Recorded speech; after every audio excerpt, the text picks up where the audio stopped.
जय किसान, जय राजस्थान, जय भारत। भारत सरकार के कृषि मंत्रालय के कार्यक्रम कृषि दर्शन में आप सभी किसान साथियों का बहुत बहुत स्वागत है। किसान भाइयों, अभी वर्षा ऋतु का समय चल रहा है, तो ऐसे में आपको अपने पशुओं की देखभाल किस तरह से रखनी चाहिए और कैसे उन्हें उचित पोषण देना चाहिए। हमारा कार्यक्रम में आज का विषय है वर्षा ऋतु में पशुओं का स्वास्थ्य प्रबंधन, और आज इस विषय पर आपको अहम जानकारी प्रदान करेगी हमारी आज की विशेषज्ञ डॉक्टर सोनिया शर्मा, पशु चिकित्सा अधिकारी, राजकीय पशु चिकित्सालय बांकरा, झुंझुनू। नमस्कार पशुपालक भाइयों और बहनों, मैं हूं डॉक्टर सोनिया शर्मा, पशु चिकित्सा अधिकारी। और आज हम सब बात करेंगे वर्षा काल में पशुओं के स्वास्थ्य का प्रबंधन कैसे करें। जैसा कि हम सभी जानते हैं कि वर्षा का काल हमारे लिए संपन्नता को और उस बारिश को लेकर आता है जिसके लिए हम राजस्थान के वासी सदा लालायित रहते हैं। ताल तलैया पोखर भर जाते हैं, परंतु यह संक्रमण काल है, इसमें हमें बहुत ध्यान रखना है अपने पशुओं का। कैसे? वर्षा काल में हर जगह पानी भर जाता है, जिसकी वजह से हरा चारा अधिक उग जाता है। हम लोग यह सोचते हैं कि अगर हम हमारे पशु को हरा चारा अच्छी मात्रा में दे रहे हैं तो पशु को पूर्ण पोषण मिल रहा है, परंतु क्या यह पूर्ण है, यह जानना बहुत आवश्यक है। ये जागरूकता बहुत ही महत्वपूर्ण है कि पशु पोषण में बहुत महत्वपूर्ण भाग है कि हम हरे चारे के साथ साथ 40% और 60% का रेशो रखें। अर्थात अगर हम 60% हरा चारा दे रहे हैं अपने पशु को, तो हम साथ में 40% सूखा चारा भी दें। साथ ही साथ क्योंकि वर्षा काल के अंदर सब तरफ पानी भर जाता है, तो कुछ जहरीले पेड़ पौधे भी उग जाते हैं। हमें बहुत ध्यान रखना है कि हम अपने पशुओं को जब भी हरा चारा खिलाएं तो उसके अंदर हम इस तरीके के जहरीले पौधों को साथ में ना ले लें। बहुत महत्वपूर्ण है पशु पोषण के इन महत्वपूर्ण भागों का ध्यान रखना। अगर आप पशु पोषण के अंदर महत्वपूर्ण रूप से इन बिंदुओं को ध्यान रखेंगे तो हम अपने पशु को स्वस्थ रख पाएंगे। एक बहुत ही अच्छी बात यह है कि हरे चारे की वजह से हमारे दुग्ध उत्पादन में वर्षा काल में वृद्धि हो जाती है।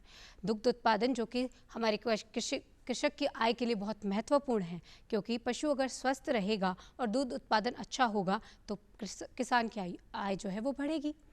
तो हम लोग ये चाहते हैं कि हम अपने पशु को स्वस्थ रखें, तो किन किन चीज़ों का हमें वर्षा काल में ध्यान रखना है। वर्षा काल में संक्रामक रोगों की संख्या भी बढ़ जाती है। बहुत से ऐसे रोग हैं, क्योंकि इस समय मक्खी, मच्छर, कीलनी, जू, चींचड़ी इनकी अधिकता होती है। इनकी बहुतायत की वजह से पशुओं के अंदर बहुत से ऐसे रोग होते हैं जिनका संवहन हो जाता है। तो इन रोगों से कैसे बचाएं? इसके लिए सबसे महत्वपूर्ण है पशुओं के अंदर टीकाकरण। टीकाकरण से हम सभी किसान भाई आजकल सभी परिचित हैं और जागरूकता भी बहुत अधिक बढ़ रही है। हमारा पशुपालन विभाग इसके लिए बहुत महत्वपूर्ण और बहुत अच्छे कार्य कर रहा है, परंतु फिर भी जागरूकता इस बात की है कि हमें कई बार ऐसा लगता है कि जब हम पशु में टीकाकरण करवा रहे हैं तो कुछ दिनों के लिए पशु के अंदर थोड़ा बीमारी या हल्का बुखार या हल्का दुग्ध उत्पादन में एक बार के लिए कमी आती है। इससे कई पशुपालक डर जाते हैं और वो टीकाकरण के लिए आने वाले पशु चिकित्सक या उनके सहायकों को यह मना कर देते हैं कि आप टीकाकरण ना करें।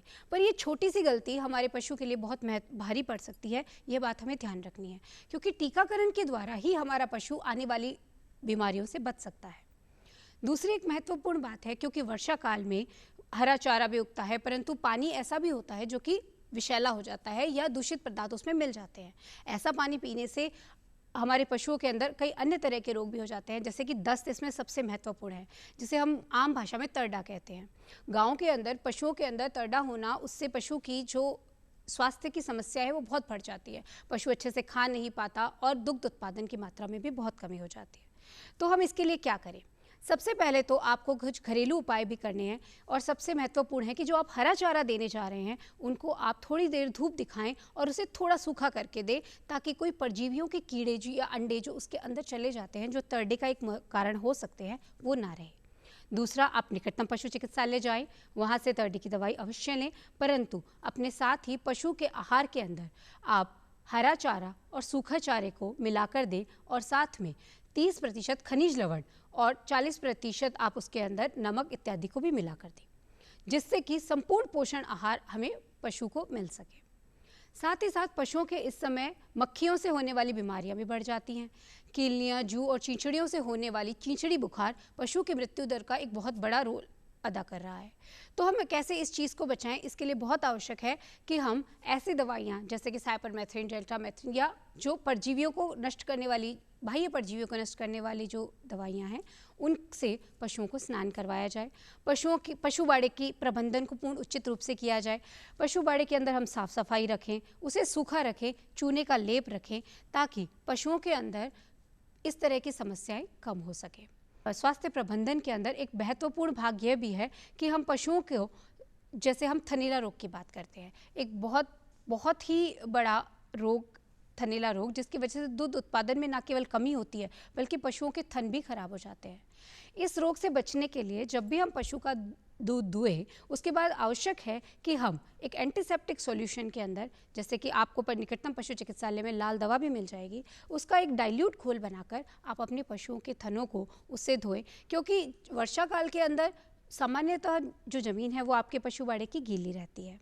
तो ऐसे में बहुत संभावनाएं इस बात की बढ़ जाती हैं कि आपके पशु के अंदर जो आपकी दुग्ध की जो नली खुलती है दुग्ध दूने के बाद, तो वहाँ से इन्फेक्शन जो है वो अंदर प्रवेश कर जाए।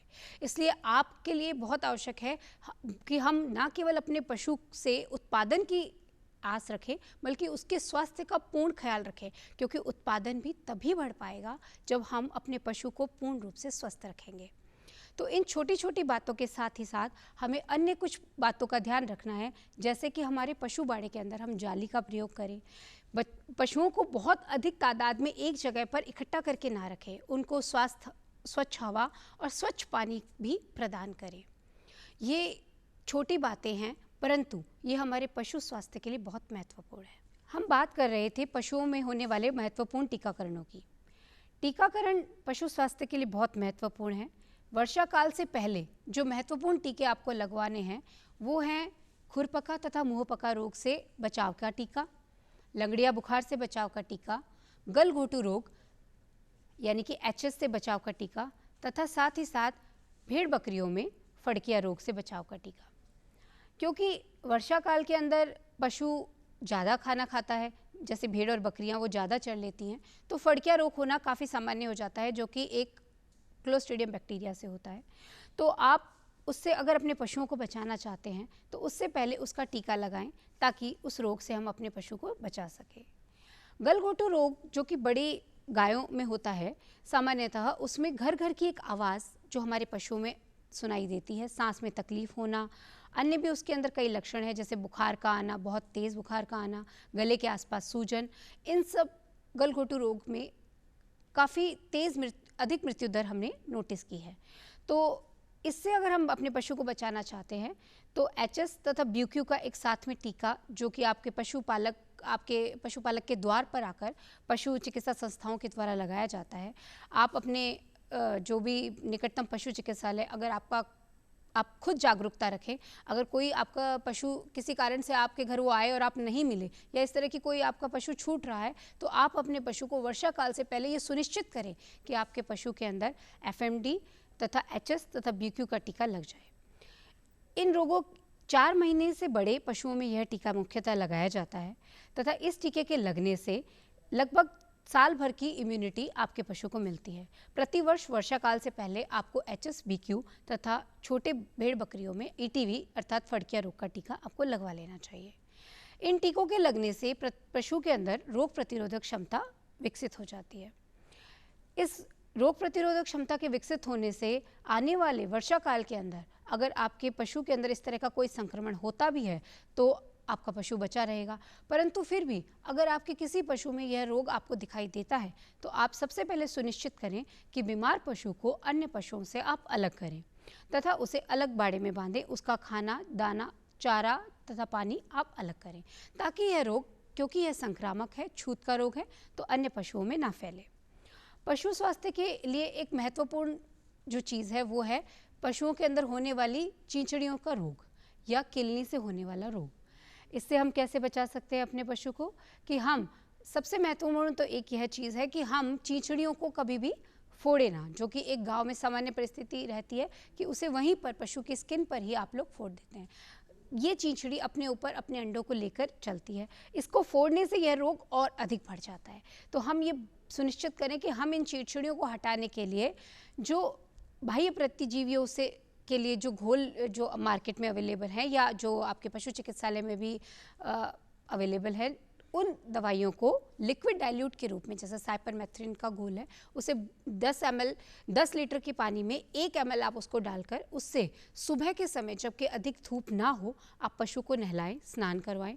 परंतु ध्यान रखें कि यह एक जहर या विषैला पदार्थ है, तो पशु की आँखें तथा थूथन का, मुँह का जो एरिया है, उन जगहों से इसको बचा के रखें।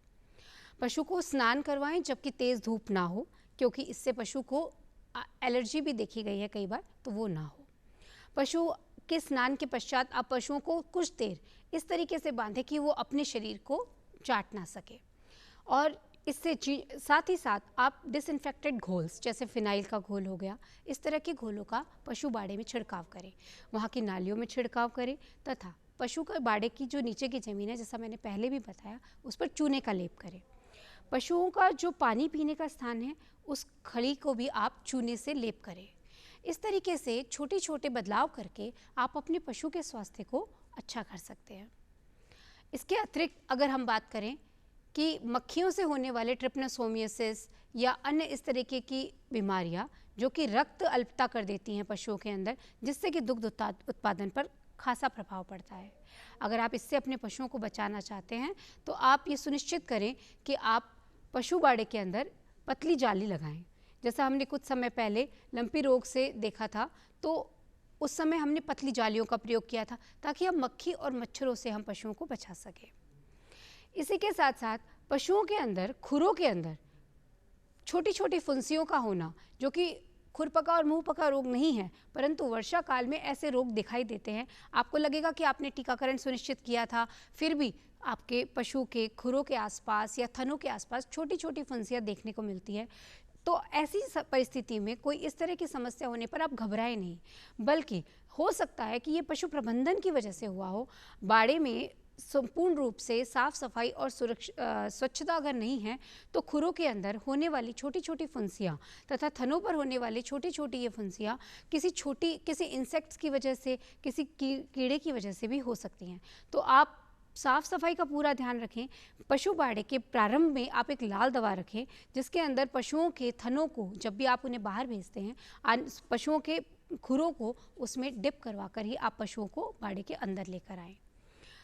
सुनिश्चित करें कि पशुओं को आप बाड़े के अंदर ही खाना दें। पशुओं को पशु बाड़े से बाहर चरने के लिए ना छोड़ें। वर्षा काल में यह ध्यान रखना बहुत ही आवश्यक है। इस प्रकार से पशुओं के आहार का प्रबंधन, पशुओं के टीकाकरण के द्वारा स्वास्थ्य का प्रबंधन, पशुओं के बाड़े के अंदर चींचड़ी, कीलनी, जूं इनको प्रवेश न करने देकर आप मानसून के समय में अपने पशुओं के स्वास्थ्य का ध्यान रख सकते हैं और ये पशु प्रबंधन के महत्वपूर्ण भाग हैं। इसी के साथ साथ आप ये ध्यान रखें कि आपके जो पशु बाड़ा है उसमें किसी तरह की पानी का रुकाव ना हो, किसी तरह की पानी की रिसाई ना हो। इन सब बातों से हम अपने पशु को स्वस्थ रख सकते हैं और एक स्वस्थ पशु ही हमें अधिक उत्पादन देगा। इसी आशा के साथ कि आप पशुओं को स्वस्थ रखेंगे और अधिक उत्पादन लेंगे, आपका जीवन भी खुशहाल होगा। वर्षा काल में कई बार हम पशुओं को धुआं करके हम ये सोचते हैं कि हम मक्खी और मच्छरों से अपने पशुओं को बचा लें, परंतु यह कभी कभी नवजात पशुओं के लिए एक समस्या का कारण बन जाता है। और साथ ही अगर हमारा नवजात पशु बारिश में भी भीग जाता है तो ये दोनों ही कारण छोटे पशुओं के अंदर निमोनिया का कारण हो सकते हैं। निमोनिया रोग एक बहुत ही महत्वपूर्ण बीमारी है छोटे जानवरों में, जिससे कि मृत्यु भी हो जाती है। छोटे जो नवजात बछड़े हैं या बछड़ियां हैं, उनको इससे बचाने के लिए आप पशु बाड़े के अंदर इस तरह की व्यवस्था करें कि बारिश का पानी पशुओं पर ना गिरे तथा छोटे बछड़ों को आप पूर्ण रूप से सुरक्षित रखें और इस तरह का धुआं ना करके, बल्कि हम नीम के पानी का छिड़काव या फिनाइल के छिड़काव से हम अपने पशु बाड़े को स्वच्छ रखें और इन प्रयासों के द्वारा हम अपने नवजातों को भी वर्षा काल के अंदर संक्रमण से या इन्फेक्शन से बचा सकते हैं। किसान भाइयों, आशा करते हैं कि आपको आज का कार्यक्रम पसंद आया होगा और आप दी गई जानकारी का लाभ उठाएंगे। फिर भी आपके मन में कोई सवाल है तो आप हमें पत्र लिख सकते हैं। हमारा पता है कार्यक्रम कृषि दर्शन, दूरदर्शन केंद्र, झालाना डूंगरी, जयपुर। आप हमें ईमेल भी कर सकते हैं। हमारा ईमेल एड्रेस है krishidarshanjaipur@gmail.com। आज के लिए इतना ही। कल फिर मिलेंगे एक नए विषय और एक नई जानकारी के साथ। तब तक के लिए नमस्कार।